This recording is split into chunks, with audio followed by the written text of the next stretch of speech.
And kids do it, okay?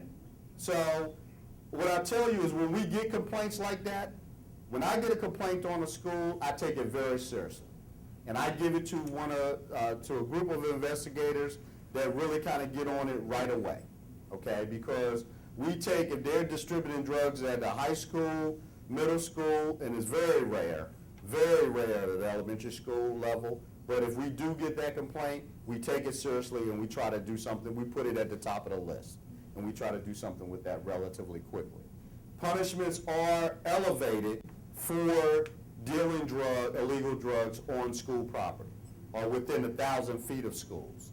So if you're within 1,000 feet of a school and you deal drugs near that school, we have a different charge to charge you with, or an additional charge to charge you, because then we can show the judge that you were distributing illegal drugs near school property, and that's really frowned upon. What about a parent educating themselves on maybe nicknames of certain drugs and pills? I would You kind of understand Sure. the codes or the words that our children are using, or that maybe we hear something, we're out and we hear somebody, Sure. two kids or two people talking, and we don't know what that is, but. The internet is the greatest thing, okay? It's the greatest thing since sliced bread, to be honest with you. And if you go on the internet, you could just Google marijuana. And I can promise you every nickname ever utilized for marijuana is on the internet. Well, I remember they, probably in the last year, they had a sounded funny commercial on the radio where the mother was asking her son, have you done this, Rufus, blah, blah, blah, and he's like, no. I mean, the names Sure. were Changes all the time. really weird. Kids have, Crazy. sometimes my kids speak to each other and I don't know what they're saying. Yeah. Really, okay? So I make jokes about this because I try to stay as hip as they are, per se, but the bottom line is they talk in a different language sometimes.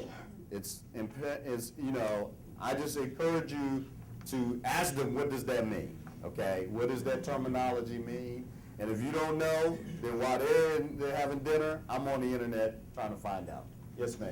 I had some teenage boys when I left my house, and they had their bags lined up in the steps that they were going home. Well, I looked inside of one of the bags because it was like my son's bag, and I saw a little box in there, and I opened it, and we had something in there called beads, and I didn't know what beads was. So it looked like marijuana to me. It smelled like marijuana. Okay. So I called this mom, and she came over, Mom, and she said, oh, that's not my son, that's your son. But when it all came down, it was her son. Mm. And then he called it beads, and I said, well, what is a bead? I've never heard of a bead. Right. And he said they get it at a gas station. Yes. I'm glad you brought that up, because I am here to inform you that there is what we call synthetic marijuana, okay? Synthetic marijuana was established overseas, and I can't remember exactly which country, but it's become very popular in the United States here recently. But I've great news for you. The good news is that the DEA just made it illegal March 1st, okay? People did have the ability to walk into a gas station, any sort of small convenience store or whatever, and buy this. They call it K2. It's called synthetic spice. It's called synthetic marijuana. It has the same effect as marijuana, but it was legal, okay? So guess what was happening? When people were going to court for possession of marijuana, and the judge says, okay, I sentence you to 6 months in jail, but I'll suspend your 6 months, and I'll put you on probation, okay, for a year. And what's you're not supposed to do on probation? You are not supposed to use any illegal drugs. So guess what they said? Well, if I can't use any illegal drug, then I'll go buy spice, which is legal, has the same effect as marijuana. What's the difference? Okay? But now the good news is it is illegal. It is illegal in the state of Maryland. Though we're still kind of catching up with the state law, but the officers, if they are caught with that in their possession, they could be arrested now. Yes, ma'am. The other thing is, because this guy had those beads, I took my son to blood testing. Mm-hmm. And what I heard the teenagers saying was, oh, all you have to do is take some kind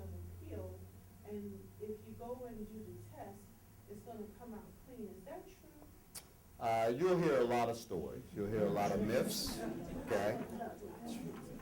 You'll hear a lot of myths.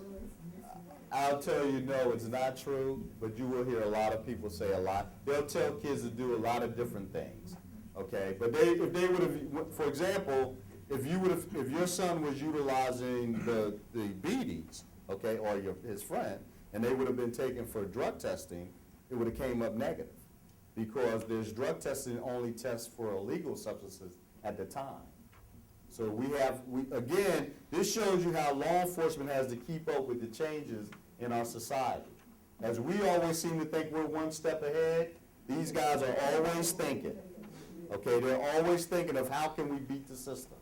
And that's what they do. So they were coming up with a way to basically deal with the legal substance, which indeed it was legal, now it's not, but that was the way that they would beat the system. Okay?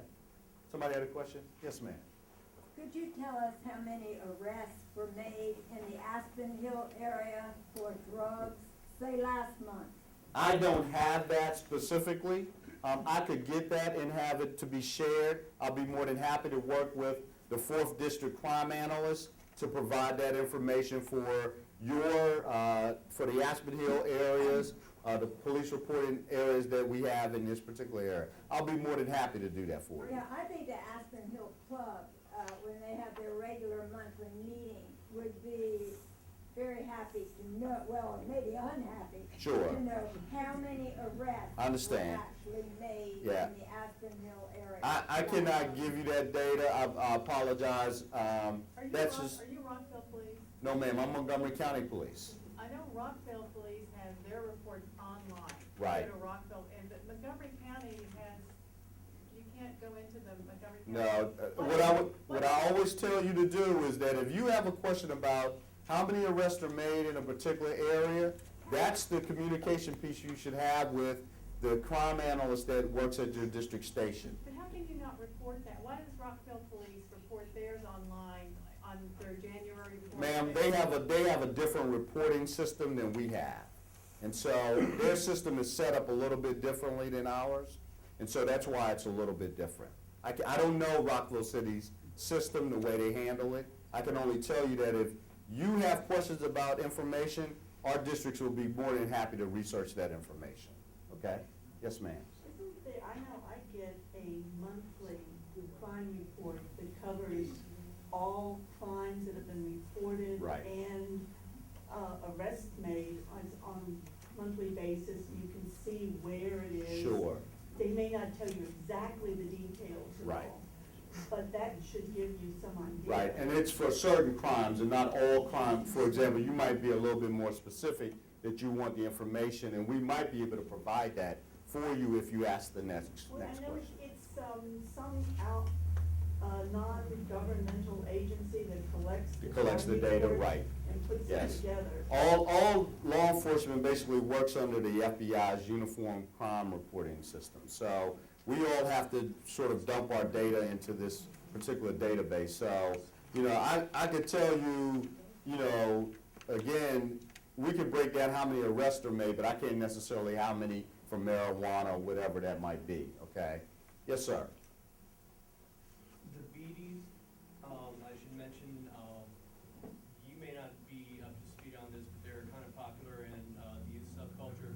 What they are is they're an imported product from India. They are primarily tobacco, but they have a variety of diluents in addition Right. to them, none of which are particularly narcotic or drug-like in their effects, just tobacco. But they're real strong. They are prohibited to be sold in the state of Maryland, as are clove cigarettes. But they are sold nearby in the district, and some people have taken to importing them. Sure. Would we talk to you guys? Would there be another division of the police department that would deal with illicit importation of tobacco products across state lines? Well, we will probably work with some other departmental agencies in county government that deal with basically tobacco-type products. We don't necessarily enforce those types of laws. But if, there's some synthetic drug that if it's illegal drugs, then that's, of course, where we come into play, if we know for a fact that would be the case, okay? Any other questions? Okay. All right. What I will tell you, again, I promise you the tip line that you would dial is 274-637. Again, that number is 274-637 to be dialed on your cell phone. And all you have to do is text MCPD and then just go away to text into the information that you want to provide. Okay, again, that's a completely anonymous tip line through the cell phones, okay?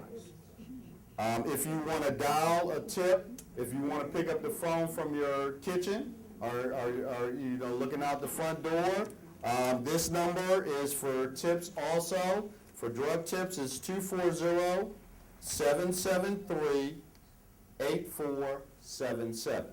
Again, that number is 240-773-8477. Okay? I'm sorry, this is a tip line for any, if you have a suspicious drug residence in your community that you want to report, 240-773-8477. Okay? And these numbers are available online, right? Yes, they are available online. As You well can as go to the the handout, website yeah. and you'll see that. It's on the handout. Okay, very good. I'm glad it is. Thank you. I just wanted to make sure, sometimes I don't have those numbers, you know, always readily available. I want to make sure everybody has them, okay? All right. Well, ladies and gentlemen, it's been a pleasure. Again, feel free. I'll also give you the number for, thank you. Thank you very much. I'll also give you the number for the Special Investigations Division, Drug Enforcement Section. You can reach me if you have questions. The number is 301-840-2500, and that's for a narcotics investigation. And 301-840-2500, okay? All right? Hold on a second. Just let me. Drug for narcotics.